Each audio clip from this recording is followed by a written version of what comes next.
Guys, আমি চটপটি বানানোর জন্য প্রথমে ডাবরিটা নিয়েছি। 5 থেকে 7 ঘন্টা ভিজিয়ে রেখেছি। ভিজিয়ে রাখার পর দেখেন এখন ডাবরিটা ফুলে দ্বিগুণ হয়ে গেছে। এখন আমি পরিষ্কার করে ধুয়ে ডাবরিগুলো চুলোয় বসিয়ে দিয়েছি। ডাবরিগুলোতে পরিমাণ মতো হলুদের গুঁড়ো দিয়ে দিব।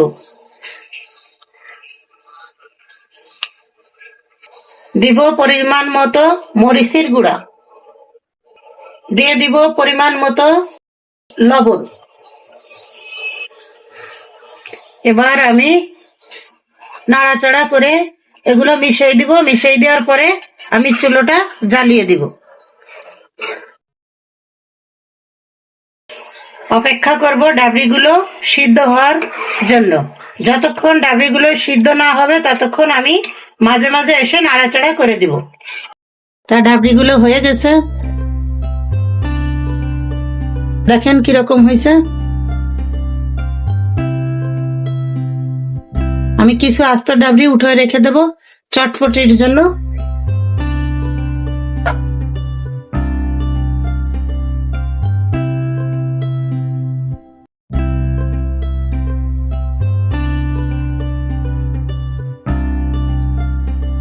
কিছু ডাবরি রেখে দিয়েছি ফুচকার জন্য, আর একটু সিদ্ধ হবে, বাকিটা আপনাদেরকে পরবর্তীতে দেখাই দেব। বুটগুলো সেদ্ধ হতে থাকুক। এখন আমি আলুগুলো কেটে নিয়েছি, আলুগুলো ধুয়ে নেব।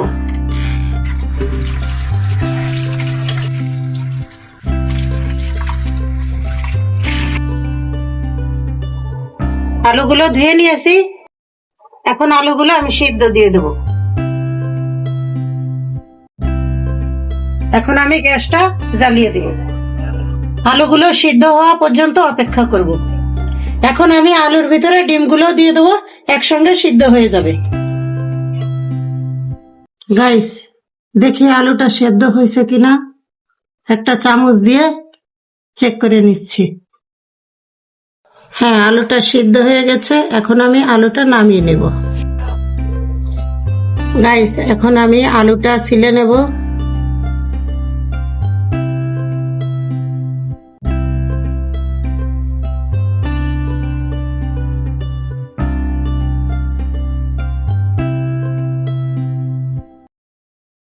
আমার আলু ছিলা শেষ, এখন আমি ডিমও ছুলে নিব।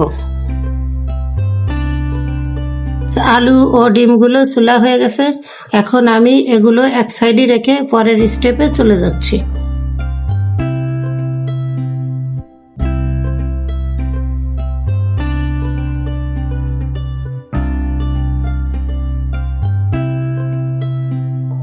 গাইস, আমি এখন তেঁতুলির টকটা বানিয়ে নিব, তাই একটা বাটি নিয়েছি। এখন এই যে তেঁতুলটা নিয়েছি, বাজারে পাওয়া যায়, বাজার থেকে আপনারা আনায় নেবেন। এই যে আমি তেঁতুলটা নিয়ে নিয়েছি। এখন আমি দিয়ে দিব পানি, পরিমাণ মতো পানি নিয়ে নিয়েছি। এখন আমি এই তেঁতুলটা গুলাই নিব পানির সঙ্গে। গাইস, যে পানিটা দিয়ে আমি তেঁতুলটা ভিজিয়ে রাখলাম সেই পানিটা হচ্ছে নরমাল পানি। এখন আমি এই তেঁতুলটা কিছুক্ষণের জন্য ভিজিয়ে রাখবো, নরম হওয়ার জন্য। গাইস, ফুচকার জন্য যে ডাবরিটা দিয়েছিলাম সে ডাবরিটা সিদ্ধ হয়ে গেছে। এখন আমি ডাবরিটা নামাই নেব।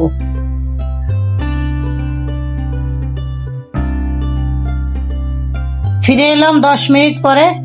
এখন আমি তেঁতুলটা ভালো করে মাখিয়ে তেঁতুলের বিচিগুলো এভাবে করে আমি উঠিয়ে ফেলবো।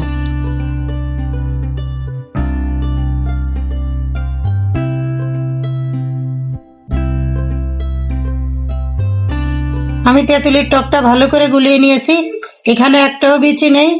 এখন আমি এক এক করে মশলাগুলো অ্যাড করব। প্রথমেই দিয়ে দেব শুকনো মরিচের গুঁড়া হাফ চামচ, দিয়ে দিব বিট লবণ হাফ চামচ, দিয়ে দিব এখন লবণ হাফ চা চামচ।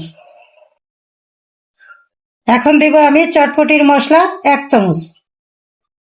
আমি যে চটপটির মশলাটা দিয়েছি সেই চটপটির মশলাটা আমি ঘরেই তৈরি করেছি। আপনারা যদি এইভাবেই ঘরে চটপটির মশলা তৈরি করতে চান তাহলে কমেন্ট বক্সে অবশ্যই জানাবেন। দিয়ে দিব চিনি 3 চামচ।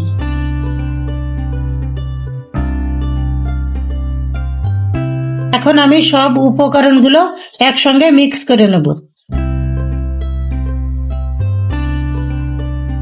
দেখেন আমার টকটা কত ঘন হয়েছে। আর এইভাবেই যদি আপনারা টক তৈরি করেন অবশ্যই অনেক স্বাদ হবে খেতে। আপনারা যদি আমার এই রেসিপিটা ফলো করেন অবশ্যই আপনারা ঘরে বানিয়ে এরকমের ফুচকা তৈরি করে খেতে পারবেন। আপনাদের ফুচকার দোকানে যেয়ে ফুচকা খেতে হবে না, আপনারা নিজেরাই ফুচকা তৈরি করে খেতে পারবেন। গাইস, আমার টকটা কিন্তু এখানেই রেডি না। আমি এর সঙ্গে আরো কিছু উপকরণ মিক্স করব। দিয়ে দিব কিছু ধনিয়ার পাতা, দিয়ে দিব কিছু কাঁচামরিচ। গাইস, আমি ধনিয়ার পাতা চাটনি বানিয়েছিলাম, সেখান থেকে আমি 2 চামচ ধনিয়ার পাতা চাটনি দিয়ে দিব।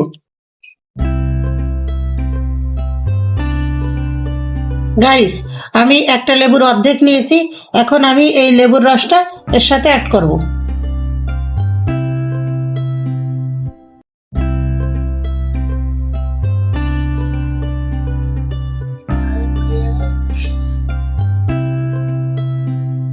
দিয়ে দিব সামান্য পরিমাণে শসা।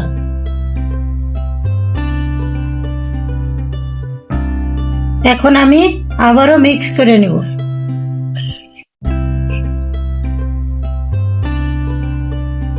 গাইস, আমার টকটা এখন কমপ্লিট। এখন আমি এই টকটা এক সাইডে রেখে দিই। ফুচকা বানানোর জন্য যে ডাবরিটা আমি সিদ্ধ করেছিলাম সেই ডাবরিটা আমি নিয়ে নিলাম। এখন আমি নিয়ে নিব আলু। এই আলুটা এখন আমি ছেলে নিচ্ছি। গাইস, ফুচকার পুর রেডি করার জন্য ডাবরি ও আলুর সাথে আরো অ্যাড করব কাঁচামরিচ, ধনিয়ার পাতা, পেঁয়াজ কুচি, শসা। এটা দিয়ে আমি একটা সালাদ তৈরি করেছিলাম, সেই সালাদটা এখন আমি এর সঙ্গে দিয়ে দিব। আমি লবণ দিয়ে বুটটা সিদ্ধ দিয়েছিলাম, এখন আমি দিয়ে দিব কিছুটা বিট লবণ।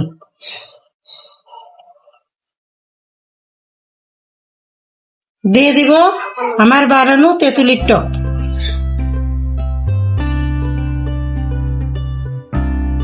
দিয়ে দিব চটপটির হাতে বানানো মশলাটা। দিব ভাজা শুকনো মরিচের গুঁড়া। সবকিছু একসাথে ভালো করে মাখিয়ে নিব।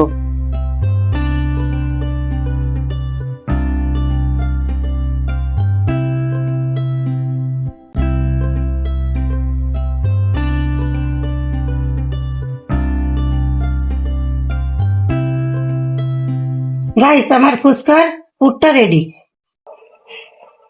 গাইস, আমি যে তেল ছাড়া ফুচকাগুলো তৈরি করেছিলাম সেই ফুচকাগুলো এই ডিব্বায় এরকম করে রেখে দিয়েছি। এই ফুচকা ভাজা রেসিপিটি যদি আপনারা দেখতে চান আমার চ্যানেলে দেওয়া আছে, আপনারা দেখতে পারবেন। গাইস, দেখেন ফুচকাগুলো কি সুন্দর মচমচে হয়েছে। এখন আমি এই ফুচকাগুলো তৈরি করে আপনাদেরকে দেখাবো।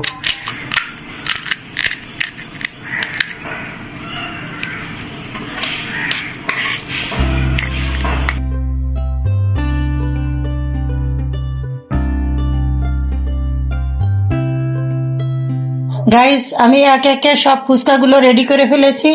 আর যে টকটা আমি নিজে বানিয়েছি সেই টকটা এখন দিয়ে দিব এখানে ফুচকার সঙ্গে।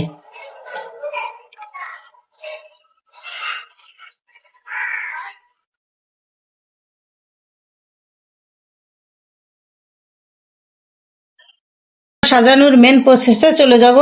এখন আমি কুচিয়ে দেবো আলুগুলি।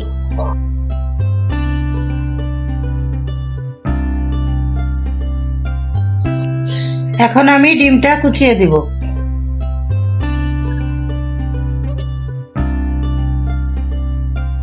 দিয়ে দিব কিছু ধনিয়ার পাতা, দিয়ে দিব কিছু মরিচ কুচি, দিয়ে দিব কিছু শসা কুচি।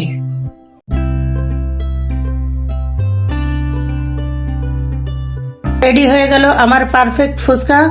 আমার এই ফুচকার রেসিপিটা যদি আপনাদের ভালো লাগে অবশ্যই অবশ্যই like, comment, share and subscribe করে দিবেন। আর শেখ ইয়াসমিন ইউটিউব চ্যানেলের পাশে থাকার জন্য আপনাদেরকে সবাইকে ধন্যবাদ। আজকের মতো এখানেই শেষ করছি। আল্লাহ হাফেজ।